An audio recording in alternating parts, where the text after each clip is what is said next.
அந்த பாருங்க மத்தேயு 23ஆம் அதிகாரத்துல 8வது வசனத்துல சொல்லப்பட்டிருக்கு பாருங்க. சந்தை வெளிகளில் வந்தனங்களையும் மனுஷரால் ரபி ரபி என்று அழைக்கப்படுவதையும் விரும்புகிறார்கள், ஊழியக்காரர்கள் விரும்புகிறார்கள்.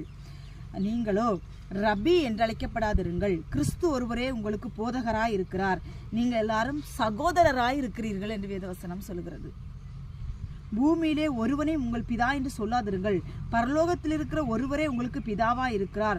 நீங்கள் குருக்கள் என்று அழைக்கப்படாதிருங்கள், கிறிஸ்து ஒருவரே உங்களுக்கு குருவாய் இருக்கிறார்.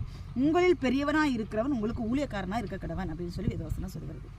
இன்றைக்கு ஒரு வேலைக்காரனா தான் அந்த ஊழியக்காரர்கள் எல்லாம் இந்த பூமியில இருக்கிறாங்க. ஒரு வேலைக்காரர்கள் இன்றைக்கு என்ன சொல்றது ஒண்ணுமே புரியலைங்க. பவுலையா இருக்கிறாரு, இயேசு கிறிஸ்து இருக்கிறாரு. நான் இன்னைக்கு அதுக்காக நடந்து ஊழியம் பண்ணுங்க நான் சொல்லலை, நடந்து ஊழியம் பண்ணுங்கன்னு சொல்லலை. இன்னைக்கு எல்லா